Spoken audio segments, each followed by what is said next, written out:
So guys, this is going to be the first video that I've done in over 3 years of I haven't been on YouTube in over 3 years, simply because life happened, been busy as an entrepreneur. I had other things to commit to, but also COVID happened, and yeah, I went broke and I had to focus on other things that would bring me money so I could come back and reinvest in the farming business. So guys, if you're new in my channel, my name is Nkosi, aka the Farm Hustler. I'm an entrepreneur. I'm a farmer as well, and I've been farming since 2018. So right now, this video is about me rebuilding my farming business back after being out of the business for about 3 years, like I said. So I want to record a step-by-step video of how I plan and intend to reinvent myself in this farming business. Uh, and this is intended for anyone who intends to be in the farming business. So it's going to be a 5-step breakdown of how I plan to do this. And as you can see, I'm out in the farm. It's scorching hot. Yeah, but we're here. So I'm going to give you a 5-step breakdown of how I intend to do this thing. And if you follow it very well, by the end of this video, you'll have a clear picture of how you can also do this. So here are the 5 steps. So step number 1 is I actually want to do this thing better and bigger this time around. Previously, when I was doing this thing, I didn't have proper structures. But this time around, point number 1 would be making sure that my staff has proper accommodation. As you can see behind me in the camera there, it's a 2-room building that I've built for my staff, because I noticed that if your staff is not comfortable, if they don't have a comfortable accommodation, they cannot perform at their optimum. Previously, my people used to sleep in shacks. I had shacks here, and this area can get very, very hot. So I figured it wasn't really saving me, it wasn't really saving them. Uh, so this time around, I decided to build a proper building, something habitable, something that I could also stay in. So with that being said, I firstly started with building a 2-room apartment where I know that my people can live in comfortably. Like I say, this place can be very hot with high roof and high ceilings, so they will be able to be comfortable. Number 2, it is very important that you make sure that you have water. Water is life, as they say, water is life. So we are working on building or drilling a borehole right now. We're going to be drilling our own borehole, because all along I used to purchase water. As you can see, there's a Georgia tank there at the back, and I'll purchase water, which I still do. I purchase water, they come here, they refill the Georgia tank, but it's not viable. It's not something that you can run a proper business purchasing water. So we are consulting right now with the different companies that are going to come and give us their pricing, which is something that I'll also share with everybody. So with that being said, the drilling of the water is also something that I'm going to record. It's going to be drilled, I think, in the next few weeks. And so yeah, water is life. Water is very important, especially when you're dealing with chickens, which is something that I'm going to be focusing on. Previously, I used to do chickens, and I used to do pigs as well, but this time around, we're just gonna narrow down and just do broiler chickens for now and see where that'll take us.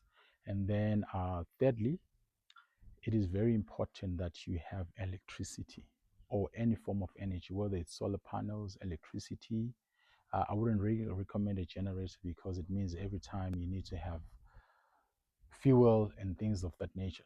So this time around, as you can see behind me there, you will see that there are cables. I made sure that after building this building, I pulled in electricity, so we have electricity in the space.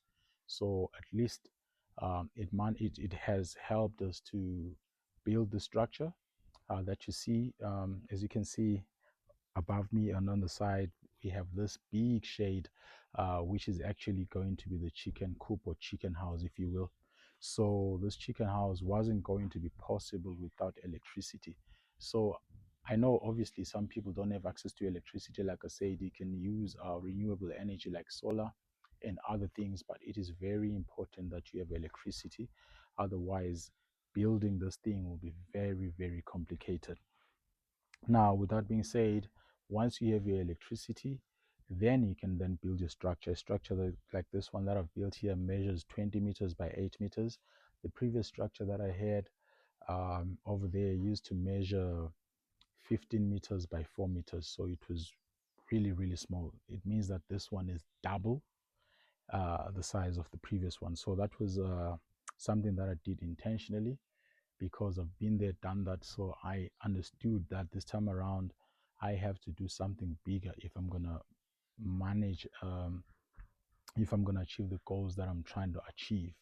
So, like I said, we have got your water, which is very important. You've got your shelter, which is very important. You've got your electricity, which is very important. And then for me, because I'm doing a chicken house, the fourth thing that I decided to do was a rural abattoir.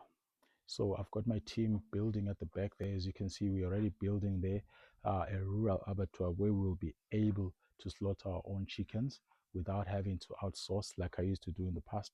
We don't have to outsource our chickens to a third party because the goal is to be profitable. So I'm going to be sharing my journey step by step in terms of how I'm building the chicken abattoir, the structure, the plan, the design, the equipment inside. Everything is going to be shared with you guys. I'm also going to share also the structure that I'm building here, the chicken coop, which is like I'd say 80% done. We just have to do the footing now and the sides. We're just going to wall the sides as well as a biosecurity measure as well.